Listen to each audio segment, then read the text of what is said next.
এশার নামাজের পরে মাত্র ৭ বার একটি দোয়া পড়ুন, আল্লাহ তাআলা আপনার মনের সকল আশা পূরণ করবেন। এটা আমার কথা নয়, নবীজি সাল্লাল্লাহু আলাইহি ওয়াসাল্লাম আমাদেরকে শিক্ষা দিয়েছেন।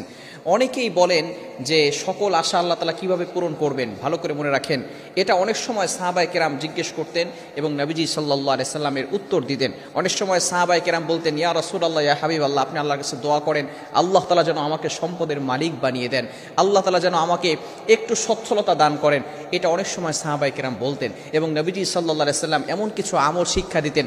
অনেক সময় অনেক সাহাবী বলতেন, ইয়া রাসূলুল্লাহ, আমি পেরেশানি তো আছি, আমার মাথার উপরে ঋণের বোঝা, ইয়া রাসূলুল্লাহ আপনি একটু দোয়া করে দেন, অথবা আপনি এমন কিছু আমল আমাদেরকে শিক্ষা দিয়ে দেন যার কারণে আমি আল্লাহ তাআলা এমন কিছু আমাকে বরকত দান করেন যার কারণে আমি পেরেশানিত হতে মুক্ত থাকতে পারি এবং ঋণের বোঝা থেকে দূরে থাকতে পারি।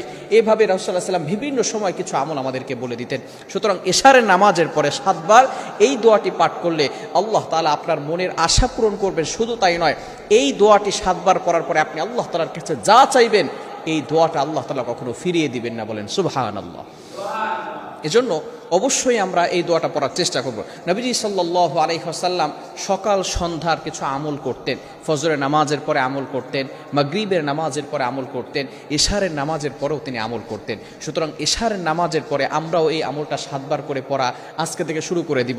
নবীজি সাল্লাল্লাহু আলাইহি সাল্লাম বলে দিয়েছেন, দোয়াটি হচ্ছে আল্লাহুম্মা ইন্নী আসআলুকা বিআন্নী আশহাদু আন্নাকা আনতাল্লাহ লা ইলাহা ইল্লা আনতা আহাদুস সামাদ আল্লাযী লাম ইয়ালিদ ওয়া লাম ইউলাদ ওয়া লাম ইয়াকুল লাহু কুফুয়ান আহাদ। এখানে আমরা সূরা ইখলাস পাঠ করি, সূরা ইখলাসের শেষের কিছু অংশ এখানে অ্যাড করে দেওয়া হয়েছে।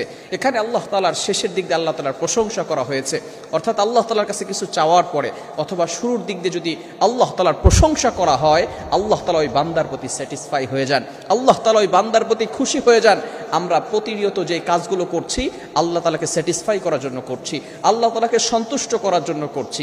আমরা নামাজ পড়ছি আল্লাহকে স্যাটিসফাই করার জন্য, আমরা কোরবানি করছি আল্লাহ তাআলাকে সন্তুষ্ট করার জন্য। এটা আল্লাহ তাআলা পবিত্র কোরআনুল কারীমের ভিতরে নিজেই বলে দিয়েছেন, ইন্নাস সালাতা তানহা আনিল ফাহশাই ওয়াল মুনকার ইন্নাস সালাতি ওয়া নুসুকি ওয়া মাহইয়ায়া ওয়া মামাতি লিল্লাহি রাব্বিল আলামিন। My prayer, my sacrifices, my life, my death, always for Allah. আমার নামাজ, আমার কোরবানি, আমার যত কিছু আছে, আমার জীবন মরণ সব কিছু একমাত্র আল্লাহর জন্য। আমরা সবসময় আল্লাহ তাআলাকে সন্তুষ্ট করার জন্য কাজ করতে চাই। যখনই আল্লাহ তাআলার প্রশংসা করা হয় তখনই কিন্তু আল্লাহ তাআলা বান্দার প্রতি খুশি হয়ে যান। সুতরাং এই যে এশার নামাজের পরে এই দোয়াটা আমরা আল্লাহর কাছে চাইব। অনেক সময় আমরা কঠিন বিপদের ভিতরে পড়ে যাই, তখন আমরা এমপি, মন্ত্রী, মিনিস্টারের কাছে যাই, বিভিন্ন সময় মানুষের কাছে গিয়ে চাইতে থাকি, মানুষের কাছে অভাবের কথা বলতে থাকি, পেরেশানির কথা মানুষের কাছে আমরা বলতে থাকি। আপনি আপনার পেরেশানির কথা, আপনার কষ্টের কথা, আপনার দুঃখের কথা আপনি আল্লাহর কাছে বলেন। দেখবেন আল্লাহ তাআলার উপর থেকে যখন ফয়সালা আসবে, যখন আল্লাহ তাআলার পক্ষ থেকে ফয়সালা আসবে, তখন কিন্তু কেউ আপনাকে বিপদে ফেলতে পারবে না। মনে রাখবেন, যদি আল্লাহ তাআলা দেয় তখন কখনো শেষ হয় না, আর যদি মানুষ দেয় শেষ হয়ে যায়, আল্লাহ দিলে কখনো শেষ হয় না। এজন্য আসুন নবী সাল্লাল্লাহু আলাইহি সাল্লাম আমাদেরকে যে দোয়াগুলো শিক্ষা দিয়েছেন আমরাও সেই দোয়াগুলো পরিপূর্ণভাবে আদায় করার চেষ্টা করি।